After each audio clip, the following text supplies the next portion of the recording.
Абдыманап мырза, негізгі ушу биздин назарыбыз маалыматта келтирген эмне арыз менен кайрылып атасыз? Мен ушул назарыбыз мындай адилеттүүлүктү айта алат, адилеттүүлүктү чыгара алат деген максат менен келдим да силерге.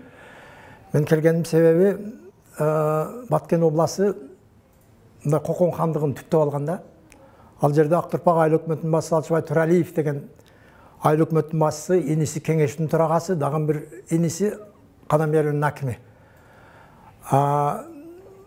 Өздөрү бүт бийликти алып алганда, Баткен обласынын жалпы бийлиги, прокуратура, СМ бардыгы баш ийет да, айткандарын кылат. Анан Токотор жерин өтөйүн. Мен 2020 жылдын октябрдын 15-inde келип, Сооронбай Шариповичтин отставкасын талап кылдым, ошол эл катары эле. Анан 17-синде Алчыбай Төралиевдин үстүнөн ГКМга, Садыр Жапаровго арыз бердим. Ошондо мага телефон звоноктор келди, арызыңды бербей эле кой, кийин чечилет деп 2-3 жолу берди да, мындай катуу сөздөр менен айттым берди, бирок мен бердим дагы катты. Анан артымдан аңдаган экен да, анан мен Ошко отурдум таксиге. Анан себеби Ошко таксиге отуруп, анан Ошко түшкөнүмдө мени кармашты да, 4 бала карма алып туруп, ээн жерге алып барып сабалап, 13.000 сомдук телефонумду алды, 10.000 сом акчамды алып, сабалап туруп, анан сүрөткө тартып алды мен жүзүмдү. Анан Алчыбай Төралиевди дагы кайра жаза турган болсоң, үй бүлөң менен өлтүрүп кетебиз деди. Азыр менин өмүрүм мындай коркунучта да. МВДга кайрылгам, өткөндө келгенде бир 15 күн жүргөм. Азыр Камчы Кыдыршаевичке кайрылдым. Мындай приемунда болдум, кишилердин приемунда. Кийин прокурорго кайрылдым. Ошо мени урган боюнча, анан мен ошондо Кадамжай районунун ооруканасына барып жатканда, себеби менде акча болгон эмес. Ошондо азыркы мен арызангам РОУДга. Бирок ошол дела бүгүнкү күнгө чейин Ошко келген жок да, окуя болгон жерде каралыш керек экен го. Ошону кармап турат да. Бирок мени сабалаган балдар эркиндикте жүрөт дагы эле.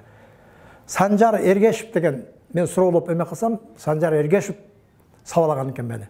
Балдарга ургузган экен, сабалатып. Ошол бала азыркы күндө кайсы бир партиянын Кадамжай району боюнча координаторумун деп чуркап жүрөт экен. Бул бала сизди эмне себептен сабады? Бул ошол айыл өкмөттү жазгандыгың үчүн дейт. Мен муну тааныбайм буларды бирөөсүн дагы. Айыл өкмөттө эмнеге жаздыңыз эле? Мен эми кылмыштар бар, бүт эмес. Мына фактылары бар, ооба. Турба урулаган видеолору бар, бүт бардыгы бар да. Азыр кылмыш козголуп, биздин айыл өкмөткө текшерүү жүрүп атат. Ошол жерде бар, бардык эмелери бар. Бирок ошол Кадамжай районунун Баткен обласынын прокурорлору жумуштан кетмейинче, Алчыбай Төралиевдин дагы мени урган, сабалаган балдардын дагы жүзү ачылбайт да, чалып кала берет. Сизде коркутууларды кимдин негизинде болуп атат? Ошо Төралиевди жазбагын дейт да, жазсаң өлөсүң дейт. Азыр мен балдарымдан ар жерде эле жүрөт. Мен дагы ар жакта жүрөм коркупчу. Ошо өлтүрөбүз дейт да, аты эле салып кетебиз дейт. Чалдыбы же? Жок, чалып атат. Өзүмө дагы ошо урганда дагы айтты. Алардын үстүнөн кандайдыр бир арыз менен кайрылдым. чара колдонуп? Чара колдонулган жок да. Иш козгоду, бирок кармаган жок. Бүгүнкү күнгө чейин. Эркиндикте эле жүрөт. Тескерисинче мени мыскылдап, колунан эч бере келбейт деп ушинтип атат да. Мага Арзыбай Бурханов деген бар экен, ошол Баткен обласы боюнча координатор экен. Ал Арзыбай Бурхановду биз жакшы билебиз. 2014-13 жылдары ушул адашпасам Баткен обласынын губернатору болуп турган. Ошондо аки таш күйгүзүлгөндө биздин Актурпак айыл өкмөтүндө миллиондогон миллиард куб газ бар да. Ошону миллиарддаган акча жасады да биздин Актурпак айыл өкмөтү. Аябай эле көп да. Анан 4000 гектар жерди жаап жашырып жүрөт. Биз ошону картадан эле көргөзүп беребиз, контур боюнча эле. Анан жүзүмдөрдү бир 400 гектарда жүзүм бакты кыйып туруп, Акты Өзүрө кооперативин түзгөн. Бирок ошол жүзүмдү бар деп отчетко берип жүрөт да. Жалаң эле мыйзам бизде иштебейт да. Мыйзам жок бизде. Ошол Кокон хандыгынын доорундай эле.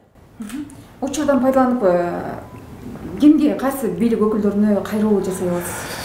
Мен Садыр Нуркожоевичке кайрылат элем, себеби ошол жалпы кыргыз элинин жаштары, карылары бүт эли колдоп, эркиндикке чыгарып, президенттикке койду. Ошон үчүн мен Садыр Нуркожоевичке жана Камчы Кыдыршаевичке Андан кийин Талант Мамутовго, ошол ата мекенин сүйгөн кишилерге мен кайрылат элем. Ошол Алчыбай Төралиевди жана мени сабап кеткен балдарды тез аранын ичинде кармап, ошол жазага тартышын мен суранат элем.